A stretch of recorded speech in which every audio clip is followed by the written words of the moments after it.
একবারে সকালবেলা উঠে চোখ মুখ ডলতে ডলতে গাবতলে গেলাম টিকিট কাটতে। সামনের সিরিয়ালে নেইনি আর কি, বি নাম্বার সিরিয়ালও পাইনি, তাই সি নাম্বারে শেষকালে 3টে টিকিট কেটিলাম। আমি, আমার বাপ আর আমার ছেলে আর আপনাদের ভাই আসিল সাথে। এই যে সকালবেলা এখনও দোকানপাট কিছু খুলিনি, দেখতে পেয়েছেন সবাই। আব্বু বসে আছে এইখানে, আর আপনার ভাইয়া বাবুকে নিয়ে একটু হাঁটাহাঁটি করতেছিল, গাড়ি আসতেছিল না বলে। এর মধ্যে আবার গাড়ি চলে এসে বলে আমরা এই যাইতিলাম এই গাড়ির কিনে।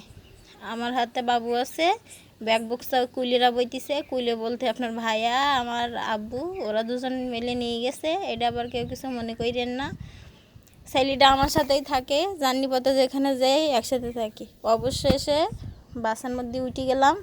আল্লাহর রহমতে কোনো ঝামেলা ঝঞ্ঝাট হয়নি এখনো পর্যন্ত। সবাই দোয়া করেন যাতে চলতে যাত্রাপথে নির্বিঘ্নে যেতে পারি আর কি।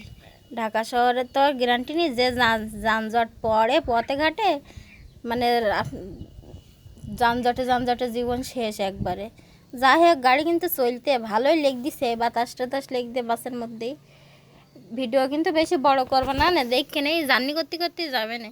কিন্তু মনটা একটু খারাপ, যে কবার যাই বাড়িতে সবাই ফোন দেয়, এবার অসুস্থ দেখে সবাই এত বেশি ফোন দেয়নি। আব্বু মূলত এইসে আমরা সবাই মিলে অসুস্থ, এই জন্যই আবার হঠাৎ করে আমার এই ভাষায় শুনে সবাই স্ট্রোক করেন না। যেহেতু সাতক্ষীরা যাতেছি, একটু সাতক্ষীরা ভাষা বলার চেষ্টা করতে, কিন্তু একদিন ধরে ঢাকায় রয়েছি তো ঢাকার ভাষায় আবার মাঝে মাঝে ঢুকিয়ে যাইতেছি ছেলেপিলে। এই জন্যই বলে যে বড় হলেই গোড়া ভুলিয়ে যায়, আমিও কি ভুলে যাইতিলাম না আল্লাহ জানে। যাই হোক, এই দেখো আমাকে সাতক্ষীরা মেডিকেলে এসে পড়েছি। দেখছাও তো কি সুন্দর মেডিকেল।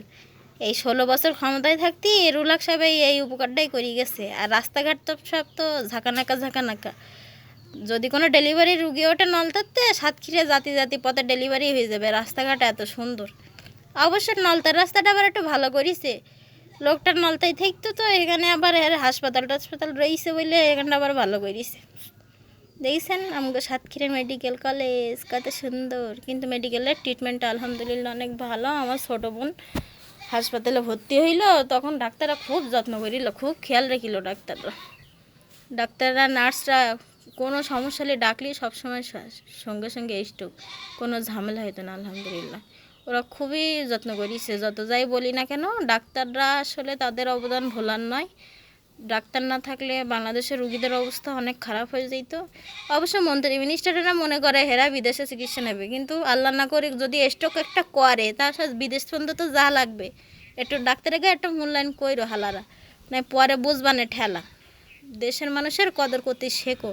তোমরা তো যে তাহলে খাও সেই তাহলেই ফুটো করো, বুঝতে পারবে না যে সময় ওই মরণের সময় আজরাইল যখন আসবে না, তখন ওই বিদেশ জাতিও পারবে না, তখন ওই ফুটুস করে পটল তুলতে হবে না। আল্লাহ ছাড়িয়ে দেস তো, এই জন্য বুঝতে তো পারতেছাও না।